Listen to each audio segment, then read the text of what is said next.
Welcome, game chasers everywhere, to the third episode of the Collecting Confidant with your host, GunstarHero. And I am so excited to bring you a preview of Shadow Warrior 3, which is coming from Flying Hog Games and published by one of my all-time favorite publishers, Devolver Digital.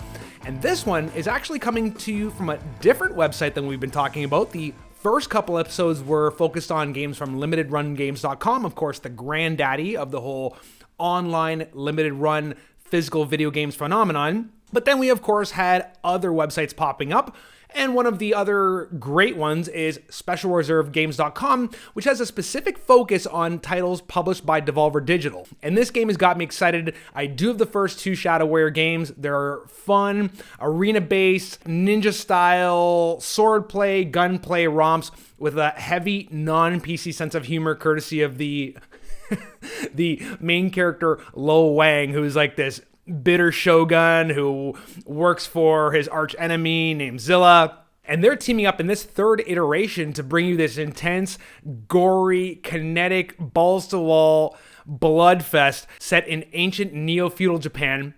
And there's just so much that's improved over the last couple of games. Now, if you haven't played these, there are physical copies of the first two games. Shadow Warrior, which came out in retail, and Shadow Warrior 2, which includes the first game, which came out via specialreservegames.com. This was one of their earliest releases. Now, I'm going to warn you, of course you can get these games, digitally if you want to prepare for the third game, but if you want to get these physically right now, especially this one, they're not cheap. The first one's not bad. You can still roughly get it for about $50 Canadian on eBay, but the second one, it's going to be a little tougher. I saw like one copy on eBay.com going for about $250 on the PS4 version.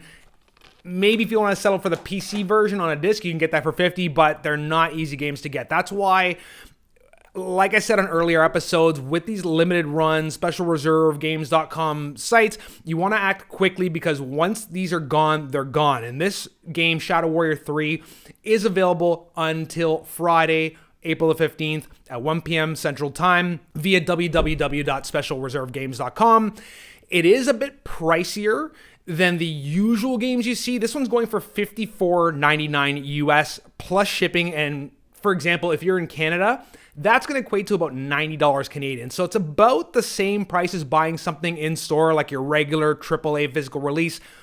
But the advantage is that this is very limited. It's like a 4 to 6 week pre-order window. And the good thing about these games is that they actually hold their value and go up, as you can see. If you are into the series, I would definitely recommend acting fast because the pre-order window is closing.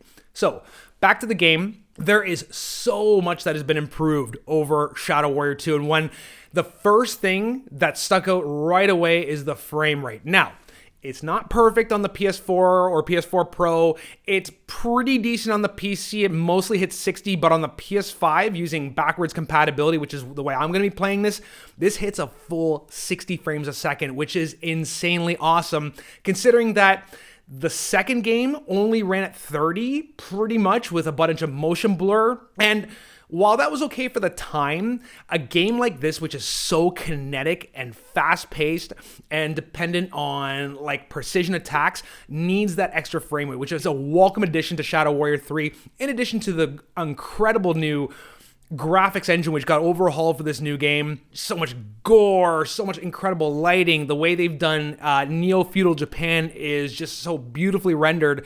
There's just so much going for this game visually. But on top of that, there have been some fantastic gameplay enhancements to really bring this into the modern era. And if you're fans of specifically the Doom reboot, which came out in 2016, or even the Doom Eternal sequel, which I have yet to play, but I've heard a lot about, there are definite comparisons between those games in terms of the arena shooter vibe here, but also the new gameplay elements, which are awesome, including the grappling hook, which is going to allow you to not only traverse the space in new ways, but also actually be able to enhance combat in terms of, being able to grapple onto enemies and even rip their insides out. One of the coolest things I saw was actually the fact that with bosses, you can actually rip out a specific unique weapon from inside the boss and then use it against them in all their hordes. So add to that the fact that you've got this new free roaming movement mechanic, including wall running, you can definitely see the comparisons between this and Doom Eternal in terms of just being fast, kinetic, and what I also like about the way the gameplay was done in the second Shadow Warrior is that it keeps you moving. Like, some people may find that intrusive in the way that it kind of holds your hand in terms of getting you from point A to point B to point C, but I love that because this game is driven by pace and humor, so you can't really have a lot of spaces where you're just kind of walking around doing nothing. The thing I notice about these games is that there's constant action. If there's not action, there's some great banter. And of course, between the main character, Lo Wang, and his former nemesis and boss, now his companion, Zilla. So with humor in video games, it can be hit or miss. I find the humor absolutely hilarious, especially the fact that it's very non-politically correct. A lot of offensive stuff, which I find hilarious. But if you're not into the humor, you may find this game a little irritating. That said, the gameplay should at least be its saving grace because, man, there's just so many ways to use the environment to your advantage. Now you can actually, there's new like arena attacks where you can actually take pieces of the environment and use that against the enemies. You can use elements like in previous games to your advantage, like electricity, frost, heat, toxicity, and so on. So I see a lot to be loved here. Sound-wise, visually, gameplay, enough to keep you back for more. So I've rambled on a bit. You can see why I'm excited about this. It's just a lot of fun. It's got that Deadpool vibe of just not taking it too seriously, but enough gameplay enhancements to keep it feeling very rich and to come back to it and just find new ways of going at these enemies. And I'm especially looking forward to the big trope, the fact that there's actually a level based on this giant dragon that you're trying to recapture, so giving it a bit of a Shadow of the Colossus vibe. So much going on here. Like I said, a bit of a steep price tag, but you do get some very cool stuff with this Special Reserve Edition, including the Collector's Box, which Special Reserve Games is famous for.